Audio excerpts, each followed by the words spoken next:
मानसी अभी कॉलेज से लौटकर हॉस्टल पहुंची ही थी कि उसके डीन मिस्टर प्रसाद का फोन आ गया। वो बैग पटककर मोबाइल अटेंड करने लगी। प्रसाद मानसी के पीएचडी गाइड थे और वे चाहते थे कि मानसी उनके साथ बाहर जाने के लिए तैयार हो जाए। उन्हें तुरंत बाहर जाना है। मानसी को समझ नहीं आया कि वो क्या कहे। हाँ कहे तो मुश्किल और ना कर दे तो और भी मुसीबत।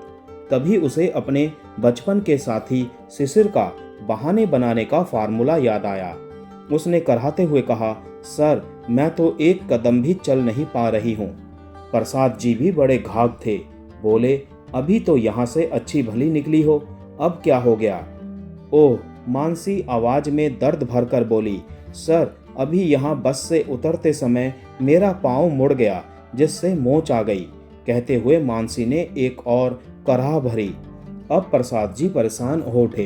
प्रसाद जी थे तो 52 से 55 की उम्र के बीच के, पर अपनी ही स्टूडेंट स्कॉलर छात्रा मानसी पर ऐसे लट्टू हुए रहते कि सारे कॉलेज में उन्हें बुढ़ा आशिक के नाम से जाने जाने लगा।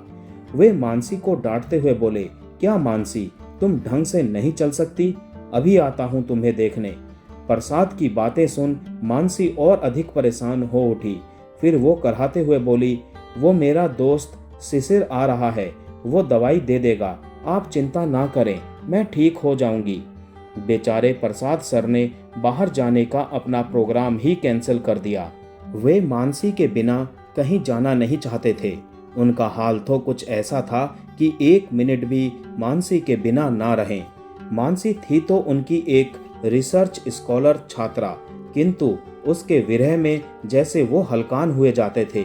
यह देखकर उनके साथी तो क्या, उनके स्टूडेंट्स भी परेशान हो जाते थे और कई बार उन्हें चिढ़ाकर कहते, सर मानसी जी तो कैंटीन में खा रही है। इस पर वे बड़े परेशान हो जाते और फोन करके मानसी से कहते, अरे मानसी, कैंटीन का खाना खाकर तुम बीमार हो जाओगी। आओ तो यहाँ मेरे कैबिन में देखो, मनोरमा ने क्या क्या लजीज खाना बनाकर भेजा है। इस पर मानसी की सारी सहेलियां उसकी हंसी उड़ाती और कहती, जा तेरा बुढ़ा आशिक तुझे बुला रहा है। मानसी भी कम नहीं थी। वो कहती, कम से कम आशिक तो है, तुम्हारे तो वे भी नहीं हैं। मानसी ने अपने कक्ष में बेड पर लेटकर कुछ देर रेस्ट किया। फिर फोन पर शिशिर का नंबर मिलाकर बतियाने लगी। अरे कंपाउंडर साहब, कैसे हो? शिशिर कोई कंपाउंडर नहीं था, वो तो अपने पिता का तेल का बिजनेस संभालता था। उसके पिता तेल के व्यापारी थे और उनका यह व्यवसाय पीढ़ियों से चल रहा था। मानसी व शिशिर के घर मोहल्ले थोड़ी दूरी पर ही थे। शिशिर उसके साथ ही कॉलेज तक पढ़ता रहा था। एमए के दौरान शिशिर के पिता के बीमार होने पर उसे पूरा बिजनेस संभालना पड़ा था। तब मानसी ही उसकी मदद करके एमए की परीक्षा जैसे तैसे दिलवा सकी। फिर वो आगे न पढ़ सका। मानसी ने पीएचडी की पढ़ाई जारी रखी।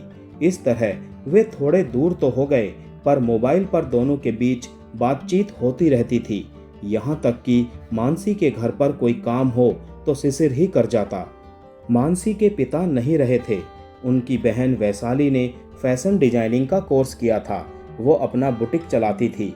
वो मानसी से बड़ी थी। मानसी को प्रसाद प्यार से मनु कहते। उन्हें लगता मनु ही उनकी सच्ची संगनी हो सकती है। उस समय वो भूल जाते कि उनकी भी पत्नी है, बच्चे हैं, घर बार है। वे मानसी के पीएचडी के काम में जरा भी रुचि नहीं लेते थे। इससे मानसी को भीतर ही भीतर गुस्सा आता था। प्रसाद की पत्नी मनोरमा अपनी नई बहू व नाती में इतनी व्यस्त रहती कि उस बेचारी को पता ही नहीं था कि इधर उसके पति क्या रंगरलियां मना रहे हैं। अगले दिन मानसी कॉलेज पहुंची तो ठीक ठाक थी, किंतु जैसे ही वो प्रसाद के कैबिन के सामने पहुंची, लंगड़ाने लगी। प्रसाद लपकते हुए बाहर आए और बोले, अरे मानसी, संभल कर। मानसी तो शर्म से पानी पानी हो गई।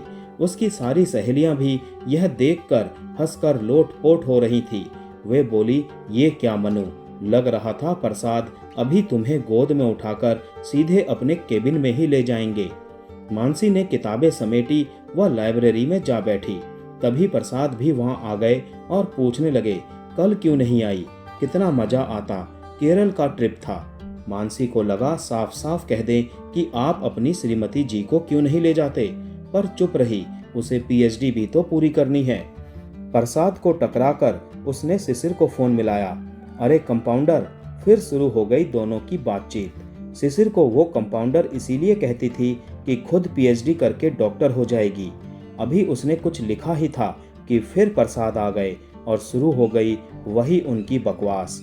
आप कितनी खूबसूरत हैं, आप पर तो सब फिदा होते होंगे। इधर मानसी की सहेलियां चुपके से सुनती और कहती, तेरा बुढ़ा आशिक बेचारा। इन बातों से मानसी का दिमाग गर्म हो जाता, लेकिन वो क्या करे, पीएचडी तो उसे करनी ही है, फिर लेक्चररशिप, फिर मजे ही मजे। पर इस बुढ़े आशिक से कैसे पीछा छुड़ाए, वो बेचारी मन मसोस कर रह जाती। एक दिन तो गजब हो गया। सारी सहेलियों के साथ वो फिल्म देखने गई थी। वहां सभी एंजॉय कर रही थी कि जाने कहां से प्रसाद टपक पड़े। अरे अब क्या करें, सारी सहेलियां एकदम चीखीं। मुझे इस बला से पिंड छुड़ाना ही होगा। एक दिन मानसी सोचने लगी, लेकिन ऐसे कि लाठी भी ना टूटे और सांप भी मर जाए। अब तो हद ही हो गई थी। रोज कॉलेज से हॉस्टल पहुंचते ही उसके मोबाइल पर प्रसाद का मैसेज आ जाता, शाम को कहीं चलते हैं, वहीं डिनर करेंगे। अति होने पर मानसी ने सोच लिया कि कुछ तो करना ही पड़ेगा, रोज कहाँ तक बहाने बनाएं। अतः उसने शिशिर को फोन मिलाया।